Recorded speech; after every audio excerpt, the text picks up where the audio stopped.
Hello everyone, welcome to our YouTube channel that is NEET counselling experts, जहां पे हम बात करेंगे आयुष काउंसलिंग के रिगार्डिंग बीएमएस, बीएचएमएस, बीएमएस और बीएसएमएस कोर्सेज के बारे में। कौन से आपको डॉक्यूमेंट्स रिक्वायरमेंट हो सकती है, कौन से डॉक्यूमेंट्स की आपको रिक्वायरमेंट हो सकती है अगर आप अपनी आयुष काउंसलिंग 2024 कराने जा रहे हैं, यानी कि बीएमएस काउंसलिंग उसको कह सकते हैं, या किसी भी स्टेट की काउंसलिंग आप कराने जा रहे हैं, ऑल इंडिया लेवल पे अगर आप ACCC काउंसलिंग भी कराने जा रहे हैं तो भी आपको इन डॉक्यूमेंट्स की रिक्वायरमेंट पड़ने वाली है। तो इन डॉक्यूमेंट्स को अभी से रेडी करके देखना, और वो कौन से डॉक्यूमेंट्स होने वाले हैं आपको इस वीडियो में बताने वाला हूँ, तो इस वीडियो को एंड तक जरूर देखें, ठीक है।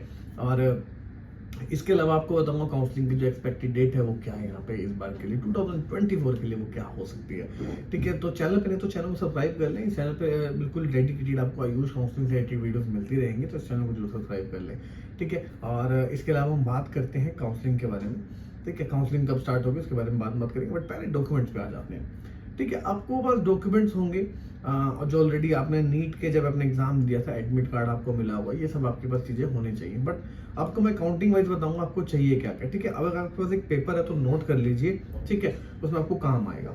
तो अपनी पासपोर्ट साइज फोटो तैयार रखना, 5-10 भी नहीं, कम से कम 20-30 फोटो थे अपनी जो पासपोर्ट साइज है तैयार रखना, क्योंकि आपको जरूरत पड़ेगी जब आप कोई एप्लीकेशन फॉर्म भरोगे तब पड़ने वाली है।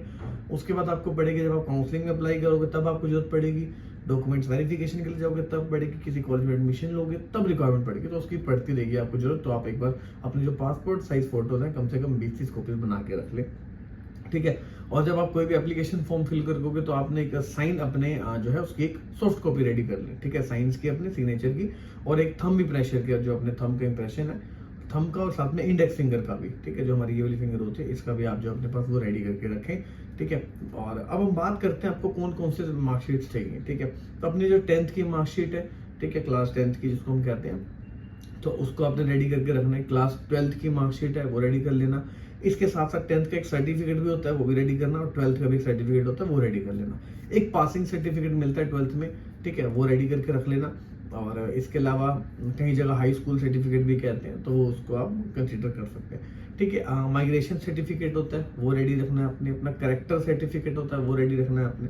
इसके अलावा अगर आप कहीं पे ऑलरेडी पढ़ रहे थे या किसी इंस्टीट्यूशन में थे, किसी कॉलेज में आपने एडमिशन ले रखा था कोई और कोर्स में, तो उसके लिए आपको ट्रांसफर सर्टिफिकेट की भी जरूरत पड़ सकती है, ठीक है। तो आपने ट्रांसफर सर्टिफिकेट भी अपना रेडी रखना है। कई कई जो स्टेट्स हैं वो गैप सर्टिफिकेट भी मांगते हैं, यानी कि आपने 12th के बाद से कितना आपका गैप था, जो आपने जब एक कोर्स में एडमिशन लिया, तो उस गैप का आप जो उसको कवर करने के लिए एफिडेविट रेडी करवा सकते हैं कोर्ट से, वो इजीली आपको रेडी हो जाएगा, ठीक है। तो ये जो आपको चीजें हैं रिक्वायरमेंट आपको पढ़ने वाली है। इसके अलावा मैं बता रहा था आपको जो नीट के डॉक्यूमेंट्स हैं उसमें क्या रिक्वायरमेंट पड़ेगी। तो आपको एक एडमिट कार्ड चाहिए अपना, जो आपने नीट के एग्जाम जब देने गए थे जो एडमिट कार्ड मिला होगा ना वो लेके जाना है, ठीक है, वो अपने साथ रखना। रिजल्ट अपना जो होगा स्कोर कार्ड उसको रख लेना, ठीक है। और एक आपको ऑफर लेटर मिलता है जब आप एडमिशन ले लेते हैं, ठीक है, वो रेडी रखना है। और अलॉटमेंट लेटर, जब आपको काउंसलिंग में आपको अलॉटमेंट आ जाएगी वो अलॉटमेंट लेटर आपके पास होना चाहिए, तो इसको आपने अपने पास रेडी रखना है, ठीक है। अच्छा, और साथ में आपको क्या चाहिए, अगर किसी स्टेट के लिए आप अप्लाई करना चाह रहे हैं या अपने स्टेट में जाना चाह रहे हैं तो डोमिसाइल सर्टिफिकेट होना आपके पास यहाँ पे बहुत जरूरी है। एक वैलिड आईडी प्रूफ होना चाहिए, चाहे आधार कार्ड ले लो, चाहे पासपोर्ट ले लो, ड्राइविंग लाइसेंस ले लो, ये चीज आपके पास होनी जरूरी है, ठीक है। इसके अलावा अगर कैटेगरी में किसी फॉल करते हैं जैसे कि ओबीसी, एससी, एसटी या ईडब्ल्यूएस, तो उसके लिए आपके पास कैटेगरी सर्टिफिकेट होना चाहिए, मेडिकल फिटनेस सर्टिफिकेट होना चाहिए। कोई भी आप आयुष या एमबीबीएस डॉक्टर से जो अपना ये सर्टिफिकेट आप रेडी करवा सकते हो, ठीक है। ये जो आपके पास चीजें हैं ये सारी रेडी होनी चाहिए। अगर ये होंगी तभी जो है आप जो है एडमिशन लेने पर सक्सेसफुल हो पाएंगे, ठीक है। मार्क्स लाना अच्छी बात है, काउंसलिंग होगी वो भी अच्छी बात है, लेकिन अगर ये डॉक्यूमेंट में मिसिंग होगा तब एडमिशन नहीं हो तब दुख बहुत ज्यादा होगा, ठीक है। तो डॉक्यूमेंट्स इसलिए इंपॉर्टेंट होता है, तो अपने डॉक्यूमेंट जरूर रेडी करके रखना जो मैं आपको बता रहा हूँ। बाकी जब आप अगर हमारे पास एनरोल करते हैं काउंसलिंग के लिए तो हम आपको एक कंप्लीट लिस्ट प्रोवाइड करते हैं कि आपको कौन कौन से डॉक्यूमेंट्स आपको जो है रेडी रखने, ठीक है। उसके लिए हमारी टीम से कॉन्टेक्ट कर सकते हैं, और कोई भी आपको हेल्प चाहिए, किसी कोई डाउट है काउंसलिंग तो हमसे बात कर सकते हैं।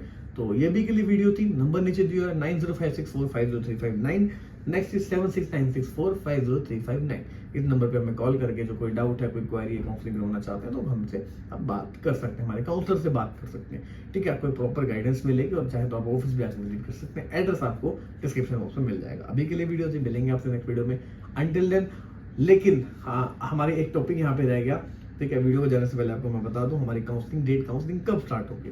तो जैसे ही हमारा रिजल्ट आ जाएगा अभी 1-2 दिनों में नीट का, ठीक है, तो आपके एमबीबीएस की काउंसलिंग का जो नोटिस है 5 से 6 दिनों में वो आ जाएगा। और जैसे ही वो आएगा उसके 15 दिन बाद मान के चलिए आयुष काउंसलिंग का भी जो नोटिस है वो आ जाएगा। यानी कि अगर हम डेट कैलकुलेट करें तो अराउंड 20 से 25 जुलाई के बीच में जो हमारा है जो काउंसलिंग है वो स्टार्ट हो सकती है। सबसे पहले ACCC होगी ऑल इंडिया लेवल पे, उसके बाद स्टेट लेवल पे जो काउंसलिंग है, जब फर्स्ट राउंड वहाँ का खत्म हो जाएगा तब स्टेट की जो है अपनी फर्स्ट राउंड जो काउंसलिंग है वो शुरू होगी। ठीक है, तो मान के चले वही 15 to 25 जुलाई के बीच में आ सकता है, और स्टेट के लिए ये अगस्त में, मोस्ट प्रोबेबली अगस्त के स्टार्टिंग में वीक में जो है आपको काउंसलिंग का नोटिफिकेशन आपको देखने को मिल सकता है। तो ये वीकली वीडियो थी, उम्मीद करता हूँ आपको काफी समझ आई होगी। आई हो तो चैनल को सब्सक्राइब कर ले, टेलीग्राम चैनल ज्वाइन कर ले। मिलेंगे आपसे नेक्स्ट वीडियो में, till then goodbye, take care.